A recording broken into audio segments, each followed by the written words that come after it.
السيدة والسادة، نواصل معكم عبر قناة صوت الشعب ونحييكم مرة أخرى. برنامجنا استوديو البرلمان نتناول فيه الشأن البرلماني بشيء من التحليل والفحص، وأيضا صداح الأفكار حول قوانين مختلفة، عدة مشروعات لقوانين مختلفة، مع ضيفين الكريمين الدكتور عز الدين الكومي وكيل لجنة حقوق الإنسان بمجلس الشورى، وأيضا الأستاذ ناجي الشهابي عضو مجلس الشورى رئيس حزب الجيل الديمقراطي. أهلا بحضراتكم، منورنا في استوديو برلمان. نتناول مع حضراتكم يعني بداية مفهوم العدالة الاجتماعية والعدالة الانتقالية بمعنى أوضح في كمشروع قانون في بداية حلقتنا، وأيضا معنى العدالة ومشروع القانون، ونتطرق إلى مسألة العزل السياسي. نبدأ بحضرتك دكتور عز. بسم الله الرحمن الرحيم. هو بداية مفهوم العدالة الانتقالية هو مفهوم جديد، مصطلح جديد بالنسبة للشعب المصري. هذا المصطلح يظهر ويطفو على السطح في أعقاب الثورات، في أعقاب الحالات التي يكون فيها انتهاك صارخ لحقوق الإنسان، في حالات التفرقة العنصرية كما حدث في جنوب إفريقيا وغيره. فيظهر هذا المصطلح بجلاء وتجد الناس يرددونه بكثرة. نعم. مفهوم العدالة الانتقالية باختصار شديد نستطيع أن نطلق عليه هو العدالة التصالحية القضائية وغير القضائية، بهدف حفظ الذاكرة الوطنية وتعويض وجبر ضرر المضرورين وضمان عدم انتهاك حقوق الإنسان في المستقبل. ببساطة شديدة جدا هو هذا المفهوم للعدالة الانتقالية. العزل السياسي اللي انت تكلمت عنه هو جزء بسيط جدا من العدالة الانتقالية، لأن هناك عزل سياسي وهناك عزل مؤسسي أيضا سنتكلم عنه بشيء من الإيضاح.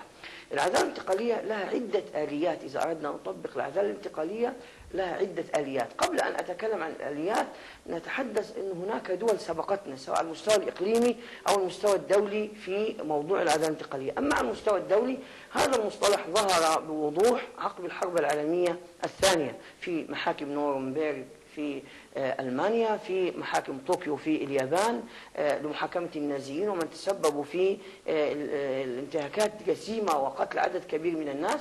هناك أيضا موضوع محاكمة من أجرموا في حق الشعب البوسنوي في قضية مجرم صربيا، في موضوع الانتهاكات اللي حدثت في رواندا، في سيراليون، في تيمور الشرقية. هذا المصطلح أيضا بدأ يظهر في الجزائر عقب الانسحاب الفرنسي من الجزائر. هذا المصطلح ظهر في سبعينيات القرن الماضي في اليونان، ظهر في الأرجنتين، ظهر في تشيلي، وأخيرا بعض دول الربيع العربي سبقتنا لسن قوانين، منها اليمن على سبيل المثال، منها تونس أيضا على سبيل المثال، وقبل هذا وذاك كان هناك قانون المصالحة المغربي الذي عالج الفترة من 1956 وحتى 1999 في المملكة المغربية. آليات العدالة الانتقالية تمثل في الآتي: أولا لجان تقصي الحقائق، لا بد من تشكيل لجان تقصي حقائق.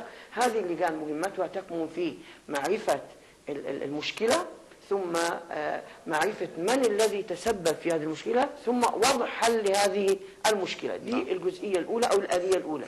الآلية اللي بعدها المحاكمات، لابد أن يكون هناك محاكمات لمن أفسدوا في الزمن الماضي. لكن عندما أتكلم محاكمات لابد أن أعين الفترة، لابد من تحديد الفترة. بعض الناس يظن فقط أن العدالة الانتقالية هي خاصة بمدة 18 يوما الخاصة بقضية الثورة. لا، الموضوع أبعد من ذلك. الموضوع يتناول 3 عقود مضت من حكم الرئيس المخلوع بدءا من 81 وانتهاء ب 2011. هو هذه الفترة التي تشملها العدالة الانتقالية. المحاكمات هنا كيف تتم؟ هل يكون هناك محاكم ثورية أو محاكم خاصة؟ لا.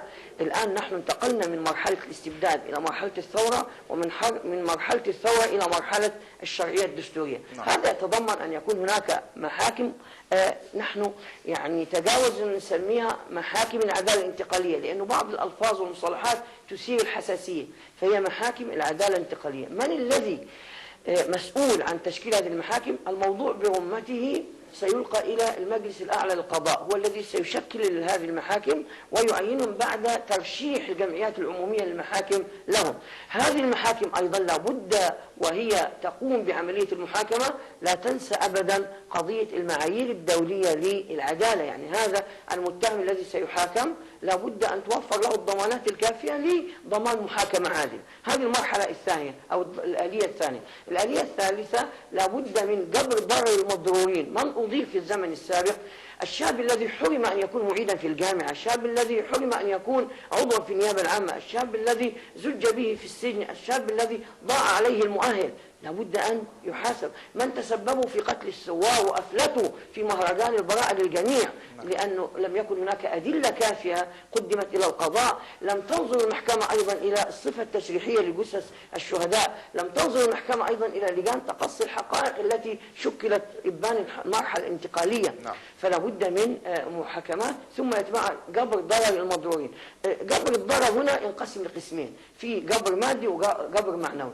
الجبر المادي يتمثل في تعويضات لهؤلاء الناس، الجبر المعنوي يتمثل في تخليد ذكر هؤلاء عبر إطلاق أسمائهم على بعض الشوارع، بعض الميادين، بعض الكليات، بعض كذا، نوع من التخليد، نصب تذكاري إلى ما هنالك من هذا النوع من التخليد المعنوي. التخليد المعنوي. الأمر الرابع وهو أو الآلية الرابعة في هذا الأمر الإصلاح المؤسسي. لابد من إصلاح مؤسسي، وبمعنى إصلاح المؤسسات التي ساهمت وشاركت في انتهاكات حقوق الإنسان على نطاق واسع. منها على سبيل المثال تطوير الأداء الأمني لمؤسسات الشرطية والأمنية. يعني بعض الناس يقول لفظ تطهير، هم يتحسسوا من هذا اللفظ، يقول تطهير، التطهير هذا معناه أعزك الله النجاسة. نحن لا، نحن نبتعد عن المصطلحات العمومية التي تثير الحساسية. ولذلك احنا اقترحنا في مشروعنا أيضا موضوع تطوير الأداء الأمني للمؤسسات الشرطية. الإصلاح المؤسسي أيضا سيدخل فيه قضية بالإضافة للعزل السياسي العزل المؤسسي. من هو مسؤول وهو موجود الآن، من كان مسؤولا عن ضياع أدلة وإتلاف أدلة وعدم تسبب في عدم تقديم الأدلة للقضاء، من ساهم بطريقة أو بأخرى في انتهاكات، في قتل بعض الناس، في انتهاك حرياتهم، في هذه الأشياء، لابد أيضا أن يعزل ويحاسب أيضا. ثم تأتي المرحلة الخامسة وهي قضية المصالحة الوطنية والسلم الآن. هذه المصالحة لابد أيضا، هي المصالحة نفسها لابد لها من آليات. هذه الآليات هي تنقية الأجواء وتهيئة الأجواء لقبول هذه المصالحة. يعني بعض الناس يظن خلاص ما دام كذا، لا، هذا الإنسان يحاسب ويحاكم. هناك جزء مالي، في فساد مالي وإداري، في تربح، في استغلال نفوذ، في رشاوى. فممكن هذا الإنسان بعد أن يحاكم يرد ما حصل عليه إلى الشعب. نعم، ولكن اسمح لي يعني دكتور عز الدين الكومي، حضرتك تفضلت وشرحت مفهوم العزل السياسي. ربما هذا العزل السياسي يوصم به الأفراد فلا تكون لهم قائمة سياسية مرة أخرى حتى يمتد الأمد بهم لفترة طويلة، والموضوع لا ينسى لدى الشعب ولا الجمهور. كيف سيعود للحياة السياسية مثلا أو ممارسة حياته السياسية بشكل طبيعي بعد هذه الفترة؟ أنا لم أحكم عليه بالإعدام، أنا لم أحكم عليه بالقضاء المبرم، أنا حكمت عليه بس في عزل سياسي في جزئية، وهي عدم المشاركة في المجالس النيابية. ولمدة محددة هي مدة 10 سنوات. هذا فقط الذي أقره الدستور، ونحن أمام نص دستوري، فهذه قضية منتهية الآن. الدستور أقر وتمت الاستفتاء عليه، وبالتالي هذا الموضوع بالذات يعني ليس مجال للنقاش الآن، فهي موضوع انتهى. فأنا بحكم عليه فقط في قضية العزل السياسي فقط، لكن له أن يمارس حياته العادية، له أن يمارس تجارة، يمارس أعمال اقتصادية، يمارس أعمال اجتماعية، ينخرط في المجتمع، يندمج في المجتمع. هذا لا يستطيع أحد يمنعه من ذلك. المقصود بهذه الجزئية. بس قضية التصالح هنا يعني لنا تجربة سبقتنا بها جنوب إفريقيا، وإن كان الظرف في جنوب إفريقيا يختلف عن الطبيعة والظرف المصري أو الخصوصية المصرية. صحيح. في جنوب إفريقيا كانت قضية التصالح عن قضية محددة ألا وهي التفرقة العنصرية. فمانديلا لما جاء والمؤتمر الوطني الإفريقي لما جاء كان يأتي بالشخص الذي تسبب في التفرقة العنصرية، يعلن خطأه ويعلن اعتذاره للشعب ويعلن أنه ارتكب كذا وكذا، وممكن أن يتم العفو عنه من قبل الحكومة أو من قبل المؤتمر الوطني، وبالتالي يندمج في الأمور بعد ذلك. إحنا قضيتنا تختلف عن جنوب إفريقيا، لكن ممكن نسترشد بهذه التجربة وغيرها من التجارب. نعم، نأخذ منها ما يناسبنا في هذه المرحلة الدقيقة في عمر الوطن بعد ثورة يناير. أستاذ ناجي شهاوي، حضرتك يعني عايزين نعقب على ما تفضل به الدكتور عز الدين فيما يتعلق أيضا دعنا لا نأخذ العزل السياسي فقط، ولكن نأخذ معنى العدالة بمفهومها الأشمل والأوسع. بسم الله الرحمن الرحيم. يعني هو الموضوع العدالة الانتقالية تأخر كثيرا. نعم.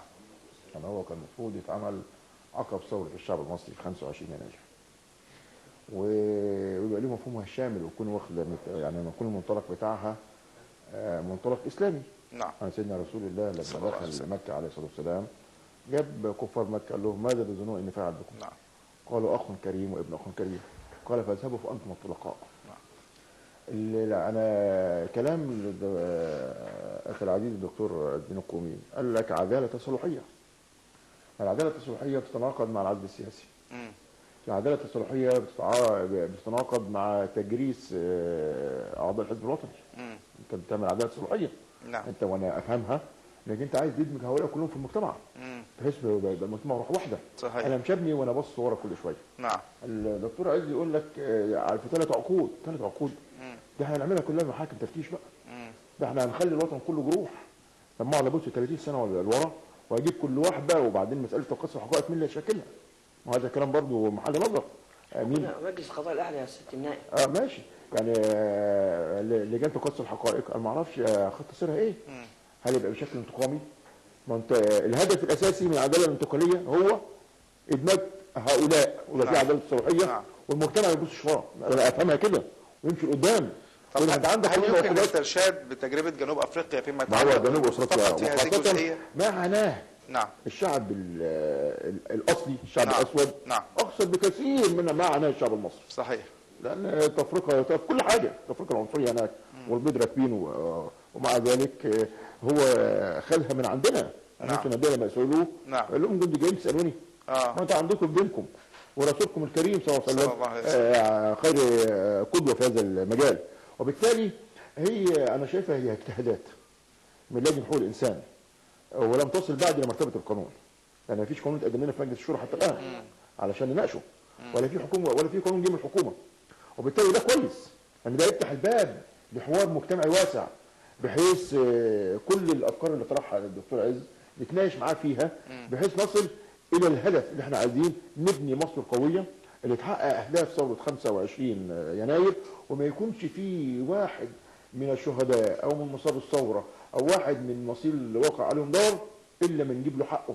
صحيح. وفي نفس الوقت هؤلاء اللي احنا شايفين ان في حصل تجريف كبير في الثوره المصريه وان في اموال كتير هربت للخارج. صحيح. ما هو مش هتيجي الا معونه هؤلاء. يعني احنا حتى الان لا يمكن نقول ان احنا نجحنا في ان احنا نحصر حتى صحيح. لا نحن نحصر حجم الاموال التي نهبت خارج البلاد. نعم. ومحدوده في بنوك اوروبا.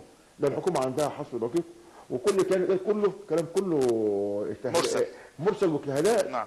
فاحنا فهؤلاء ممكن بقى لما نعمل لهم عداله تصريحيه اللي كان عنها الدكتور عز يقول لنا فلوسهم فين؟ فلوس الشعب. وفي نفس الوقت ما قدامنا في مصر هنا الاراضي اللي تم تخصيصها بالقانون ولكنها كانت مخالفه للعداله. يعني ما هو الفساد في مصر كان مقنن. صحيح. ما كانش واحد بيحط في ايدك لا. هناك ثغرات معينه. صحيح. القانون كان تم وده انا قلت في مجلس الشورى قبل 25 يناير القانون لخدمه افراد وخدمه فرق مع بعضها. صحيح. بس هناك ده واجب مجلس السلطه. فاللي اتخذ بالقانون ده صعب يسترده بالمحاكم. انما سهل جدا من خلال العداله التصريحيه اقول له تعالى انت خدت متر الارض في الحته الفلانيه ب 300 جنيه ده هو ثمن 4000. ما انت تعالى نخليك مواطن نافع في البلد وتمارس عملك تاني وتدفع فرق بين الاثنين. ولكن اسمح لي استاذ ناجي، يعني هل الاصل هو ان اسرق منك مثلا شيئا ثم ان تم القبض علي ارد هذا الشيء وكفى الله المؤمنين القتال، ام ان هناك لابد ان يكون هناك قانون رادع لعدم تكرار مثل هذه الاخطاء او الخطايا؟ شوف يا سيدي احنا حتى اللي بنعاني فيه ان احنا لم تسترد الدوله هيبتها. نعم. ولم يمارس القانون الدور المنوط به. نعم. انا مع ان كل واحد اخطا القانون يطبق عليه. نعم. والتطبيق الحاسم اللي عليه اللي بيقوله القانون من خلال المحاكم العاديه وفيها كل الضمانات الكافيه. الفكره المطروحه فكره العداله الانتقاليه المفهوم اللي شرحه ست النائب عز القومي قال لك ايه؟ قال لك فيها العداله التصالحيه. المفهوم العداله التصالحيه ايه؟ ان انا بصالح ناس بنصالح مع بعض. نعم. مش ولا في مفهوم ثاني انا بجيب واحد اخطا في حقي وبنصالح معاه. وزي ما قال لك النموذج بتاع جنوب افريقيا ان جبنا الذي اذنب في حق الشعب الاسود في افريقيا وهو اقر بجرائمه واعتذر للشعب والشعب عاف عنه. فهو ده مفهوم ان هو عايز يصلح هذه الفئه، والا القانون العادي ما فيه كل حاجه. القانون العادي فيه قانون الاجراءات وقانون العقوبات، فيه كل حاجه. نعم. وممكن جدا ان احنا نقتص ويقعدوا سنوات خلف الاسوار. نعم. بشرط ان النيابه تجهز ادلتها كويس، لان الايام اللي فاتت حصل ان في قضايا تم سلقها. نعم. وما راحتش محكمه، وبالتالي القضاء برأ. لا، النيابه ممكن لما تقوم بدورها، وهي النيابه دي محامي الشعب، تدرس قضيه دراسه جيده وتقدم فيها ما يمكن المحكمه من تطبيق القانون وتحقق العداله. لو ده موجود ما كناش احتاجنا العداله الانتقاليه. لكن للاسف الشديد احنا مرينا سنتين ولحد الان لا حققنا هدف الثوره، عيش، حريه، عداله اجتماعيه، كرامه انسانيه، ولا قدرنا ان احنا نقتص للشهداء ولا الجرحى ولا المصابين. ما عملناش حاجه لحد دلوقتي. نتيجه ايه؟ ان ايد النيابه كانت مغلوله. نعم. معظم الادله تم طمسها نتيجه على الاقل تكونها حسن النيه، نتيجه غياب الشرطه وانهيارها في الساعات الاولى من ثوره 25 يناير. فده اللي يمكن اللي خلى لجنه حقوق الانسان والاخ عز الدين الكومي يجتهدوا ويقدموا مشروع.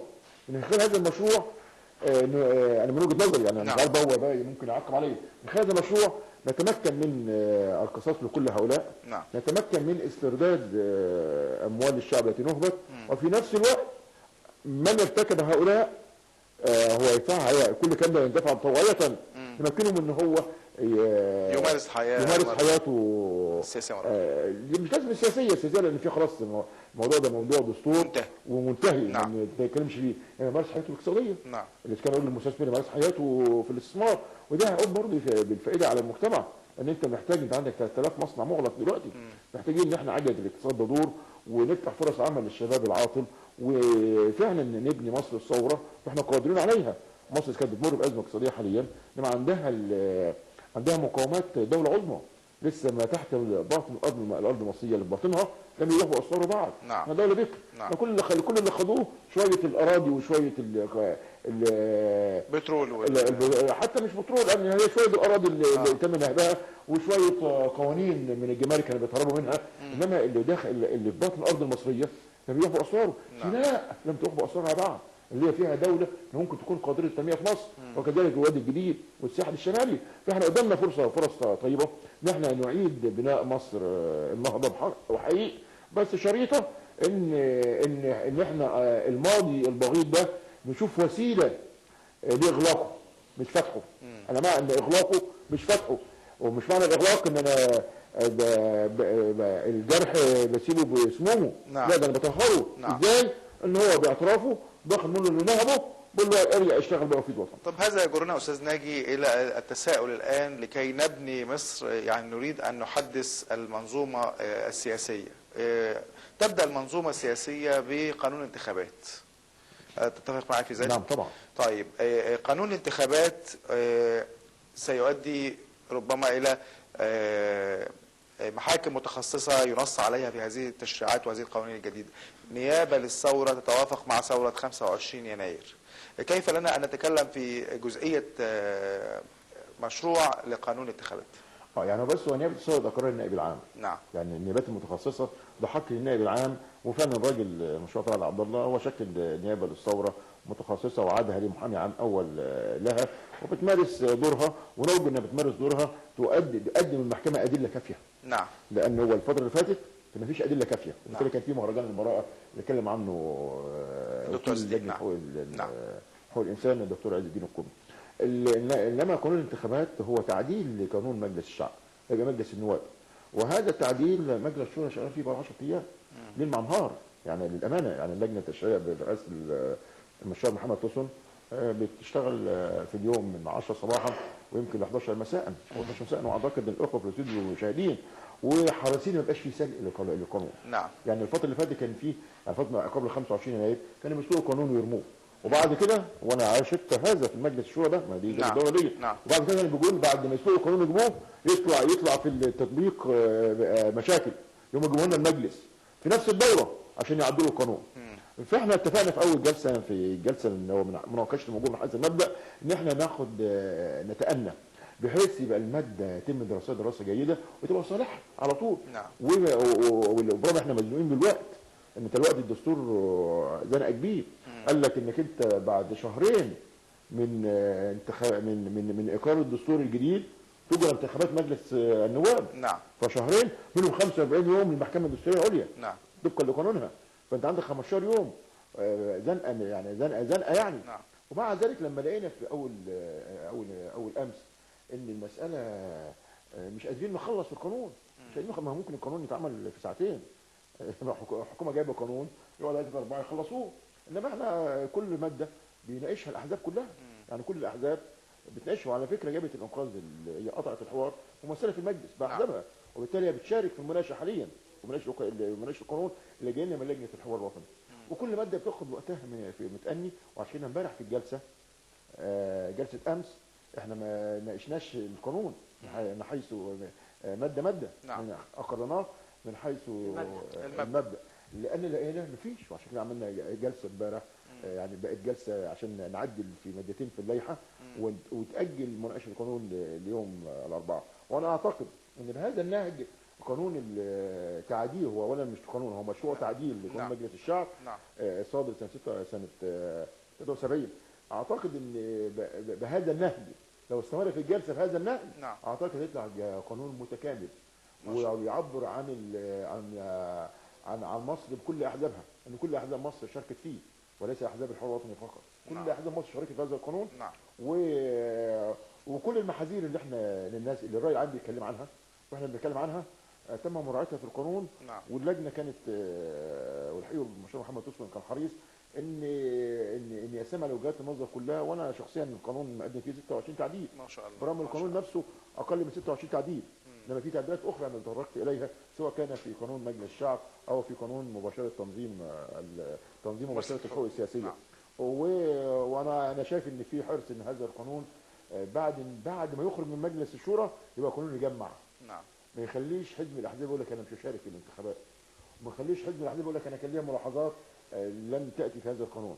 اعتقد هيبقى بدايه جيده للمصالحه الوطنيه هذا القانون لو تم اخراجه من مجلس الشورى بنفس الروح اللي بتجرى بيه مناقشات في لجنه الشؤون الدستوريه والتشريعيه. نعم. طيب عوده ليك دكتور عز الدين، كيف ترى هذا النهج الجديد في تعديل قانون الانتخابات المصريه الان؟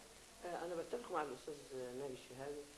احنا فعلا قطعنا عهد على انفسنا في مجلس الشورى عندما تم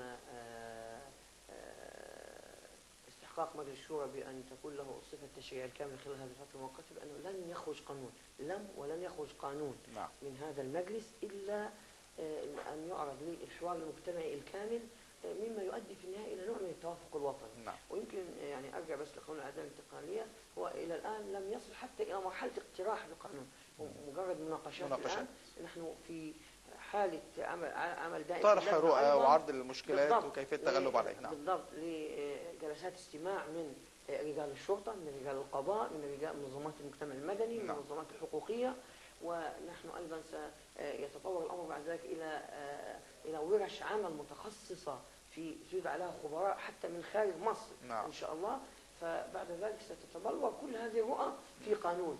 بعد ذلك القانون ايضا يتحول الى اقتراح بقانون، ثم يتحول الى مشروع، ثم يعرض على لجنه الشؤون التشريعيه وسيخضع لهذه المناقشه الطويله الكبيره اللي تحدث عنها الاستاذ ناجي كلنا الان. ولذلك الان لا يستطيع احد يقول انا لم اشارك في تعديل هذا القانون. كل الاحزاب بلا استثناء شاركت في مناقشه قانون تعديل قانون مجلس الشعب، ومناقشات فعاله وجاده ويسمع للراي والراي الاخر، ويستمر النقاش من حوالي 12 الى 14 ساعه في اليوم. هذا شيء جيد. ولذلك اقول للاستاذ نحن جميعا يعني سواء كنا اغلبيه او معارضه نحن نسمن هذا الامر ولن نتراجع عنه، لانه هذا مكتسب جديد من مكتسبات الثوره. ما اسهلها انه يعني قانون انا ممكن اجلس اعمل قانون في ساعتين، ما اسهلها، لكن ان هذا القانون لانك بعملك هذا تضمن امرين. الامر الاول ضمان، يعني تقلل فرص الطعن على القانون بعدم الدستوريه، تضيق هذه الفرص. صحيح. النقطه الثانيه تضمن حوار مجتمعي وتضمن توافق مجتمعي بعد ذلك يؤدي بعد ذلك الى المصالحه. هي قضيه بس الاساس الاستثنائي وهي قضيه العداله التصالحيه. لا، هي العداله الانتقاليه ليست تصالحيه فقط، ده التصالح جزء وآلية من آليات العدالة الاجتماعية. لكن في محاكمات وفي محاكم للعدالة الانتقالية وفي تعويضات وفي رد اعتبار وفي اعتذار. كل هذه الأشياء من الآليات. لكن دعني أقول أيضا ما هي الضمانات؟ ما هي الضمانات لتحقيق العدالة الاجتماعية؟ لأن بعض الناس يقول إذا هتتحول العدالة الانتقالية عدالة انتقامية، إطلاقا. بعض الدول، هي دولة واحدة التي حولت العدالة الانتقامية هي دولة إيران فقط. والعدالة الانتقالية فشلت في دولة واحدة أيضا هي اليمن، وسبب فشلها أمرين. الأمر الأول أنه المبادرة الخليجية نصت في المادة الأولى منها على إعفاء الرئيس علي عبد الله صالح وأولاده وأسرته وقادة الجيش ومن أفسدوا في الماضي من أن يلاحقوا قضائيا مستقبلا. هذا أمر. الأمر الثاني أنه ما زال على رأس الدولة الآن شخصية عسكرية. الآن ما زال نائب الرئيس هو الذي يحكم. لكن نحن في مصر الآن خطونا خطوات، قضية الإبعاد المجلس العسكري، قضية إقرار الدستور، كل هذه خطوات نحو العدالة الانتقالية. ما هي الضمانات التي تعطيني عدالة انتقالية صحيحة لا يمكن أن تتحول في يوم من الأيام إلى عدالة انتقالية؟ الأمر الأول سيادة القانون. سيادة القانون بمعنى أن القانون يطبق على الجميع، يطبق على الحاكم والمحكوم، يطبق على كل فئات المجتمع. الأمر الثاني وهو الإرادة السياسية. ما لم توجد إرادة سياسية حقيقية ستتحول العدالة الانتقالية إلى قوانين يستخدمها النظام لتصفية حسابات مع من يعارضون. الأمر الثالث هو استقلال السلطة القضائية، وهذا مطلب لا يمكن يختلف عليه اثنان. إذا تم استقلال السلطة القضائية فأبشر بقضاء عادل ونزيه وشامخ أيضا. ودي الحقيقة أيضا القضاء المصري كان طول عمره هكذا على مدار التاريخ، لكن الفساد في الزمن الماضي طال كل المؤسسات. لم تنجو مؤسسة من أن يضرب فيها الفساد بجذوره وأطنابه في الزمن الماضي. فالأمر الرابع وهو من الضمانات تهيئة الأجواء، وأن يؤخذ موضوع العدالة الانتقالية كما كاملا شاملا دون تقطيع أو تجزيء. ما ينفعش تطبق الحتة دي وتسيب دي، لا، لابد أن يطبق كما شاملا، وبالتالي تضمن فعلا عدالة انتقالية صحيحة، ولا يمكن أن تتحول بأي حال من الأحوال إلى عدالة انتقالية. نعم، على ذكر العدالة ودور المرأة والعمال والفلاحين في المجتمع أيضا لابد أن يكون لهم مشاركة. يعني كيف ترى يا أستاذ ناجي شهاوي تمثيل المرأة وأيضا العمال والفلاحين في الفترة القادمة إن شاء الله في مجلس الشعب؟ يعني هو لفترة انتقالية مدتها 4 سنوات. نعم. هيبقى تمثيل العمال 50% والفلاحين 50%. طبقا لنص الدستوري مجلس النواب القادم بس يكون فيه 50% عمال وفلاحين. نعم. وهو الدستور وضع تعريف العامل والفلاح تعريف واسع. انا من وجهة نظري افقد هذه الميزه الايجابيه للعمال والفلاحين، لان اصبح كل من يتقاضى اجر فهو عامل. نعم. فيهم رئيس الدوله، رئيس الوزراء، الوزير، استاذ الجامعه، المستشار في الهيئات القضائيه المختلفه، سواء كان قضاء جالس او مجلس الدوله او نعم. قضاء الدوله او النيابه الاداريه. بقى كل من يتقاضى كل دول محيين عن المعاشات، اصبح خارج صفه العمال، وبس اللي عنده مكتب محامي وله سجل تجاري، او طبيب ما بيشتغلش في حكومه وعنده سجل تجاري. نعم. او صاحب مستشفى خاص، ده بيبقى لهم بس. فبهذا الشكل هتلاقي انا دخلت انتخابات الشورى فئات، المره الجايه هدخل عمال. نعم. لان انا بتقاضى اجر او معاش وهكذا. صحيح. يعني والفلاح اداها مساحه واسعه، ادي يكون بيمتهن الزراعه لمده 10 سنوات. نعم. حتى ما قالش حتى بمقيم في الريف، انا مقدم تعديل وان يكون مقيما في الريف طول هذه المده 10 سنوات. وده برضو هذا التوسع هو في محله. نعم. لان هو اذا كان بعد ثوره 23 يوليو 52 كان في حاجه لتمييز العمال والفلاحين عشان تواجدوا في مجلس النواب. لا، ما كلنا ولاد عمال وفلاحين دلوقتي. صحيح. يعني الطبقه الحاكمه رئيس مرسي ابن عامل ابن فلاح. كل الطبقه الحاكمه في مصر الان كلها من ولاد العمال والفلاحين، سواء كان مستشار او استاذ جامعه او مدرس وخلافه، وبالتالي هم الاقدر على التعبير عن فئات الشعب وعن المختلفه. فئاتهم كلها. نعم. نعم. بالنسبه للمراه دي المشكله بقى، لان المراه اي تمييز فيها مش موجود في الدستور. نعم. وانت عندنا الرقابه السابقه للمحكمه الدستوريه هترجع القانون. افرض انا حطيت تمييز ايجابي للمراه، قلت ان تكون المراه في في النصف الاول من القائمه. اذا كانت القائمه مثلا اكثر من 4 كراسي زي ما جالنا التعديل من الحكومه، ده لو بعدنا المحكمه الدستوريه العليا هتحكم بعدم دستوريه، لان لها رقابه سابقه. وعلينا ان احنا بقى نعمل ما تنتهي اليه المحكمه الدستوريه، ده في نص دستوري ان مجلس الشورى يعمل ما انتهت اليه المحكمه الدستوريه العليا. ونفس الحال بالنسبه للاقباط. يعني الاقباط المناخ في مصر اتسمم. يعني قبل ثوره 25 قبل ثوره 23 52 كان في المسيحيين بينزلوا في دوائر المسلمين. شفنا الزعيم الوطني اللي هو احد زعماء ثوره 19 وابن سعد الروحي ويليام مكرم عبيد، كان بيخوض الانتخابات في دائره كلها مسلمه وكان بيكسب، وكثيرين غيره كانوا بيكسبهم. المناخ بقى اتغير حاليا دول حالا. وكان برضه يرجع لان الاخوه الاقباط خدوا جنب وابتعدوا عن العمل العام وقفلوا على نفسهم بيوتهم. نعم. احنا بعد ثوره 25 يناير، وطبعا احنا شايفين مجال الحريه واسع ومفتوح للناس كلها. يعني وصل الى السقف اللي ما وصلتلوش حد. رئيس الجمهوريه على الفيسبوك الكل بيقعد يتكلم في حقه، في حق اولاده، وفي الفضائيات. فمساحه الحريه واسعه كلها. فاذا كانت الاسباب اللي ادت لان الاخوه الاخبار نعم. قعدوا في بيوتهم وما شاركوش في العمل العام، ولا احنا عايزين الانتخابات، لازم يكون لك جماهيريه ولك عزوه، ولازم يكون لك دور في الخدمه العامه. صحيح. يعني حلمت الناس وحلت لهم مشاكل، والناس من الناس دي صوتها عربيات. صحيح. دي صوتها نتيجه تاريخ سابق من العمل العام. يعني هذا التاريخ السابق الاخوه المسيحيين انزووا وابتعدوا عن العمل العام. نحن نريد مشاركه فاعله لكل فئات المجتمع، وان وجد تمييز فيكون تمييز ايجابي ليس بس عايزين احنا نوجد مخرج. انت عارف انا جايك ليه بقى؟ احنا لجنه تشريعيه رفعت الجلسه وشكلت لجنه قانونيه من اساتذه القانون الدستوري، فيهم الاستاذ الدكتور رمضان بطيق، الاستاذ الدكتور ماجد حلو، الاستاذ الدكتور جمال ابريد، علشان نصل نعم الى صياغه تمكن الاخوه الاقباط من التواجد في مجلس النواب. نعم. لان برضه نقول حاجه، مجلس النواب بدون اقباط يبقى مجلس اللي هو مجلس الشعب المصري. صحيح. هم شركاء في الوطن. يعني مصر حتى محفوظه بوسطيتها بمسيحيها قبل مسلميها. حمد الله مصر ان شاء الله وجعل نصرته لها غالبه. نص دقيقه بس. طيب تفضل في عجاله. يعني المادة 6 من الدستور نصت على أن المواطنين متصلون في الحقوق والواجبات. نعم. لم تميز لا إيجابي ولا سلبي. نعم. فهذا أمر يعني أي تمييز لأي فئة معينة، أي كوتا، أي محاصصة زمانها انتهى وبالتالي تعتبر مخالفة الدستور.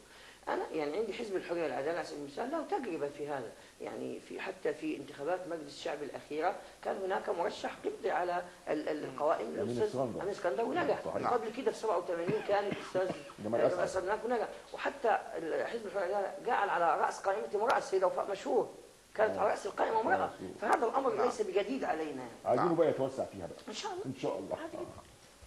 أعزائي المشاهدين، كنا معكم نواصل هذا اللقاء في استوديو البرلمان مع ضيفينا الكريمين الدكتور عز الدين الكومي وكيل لجنة حقوق الإنسان في مجلس الشورى، والأستاذ ناجي الشهابي عضو مجلس الشورى رئيس حزب الجيل الديمقراطي.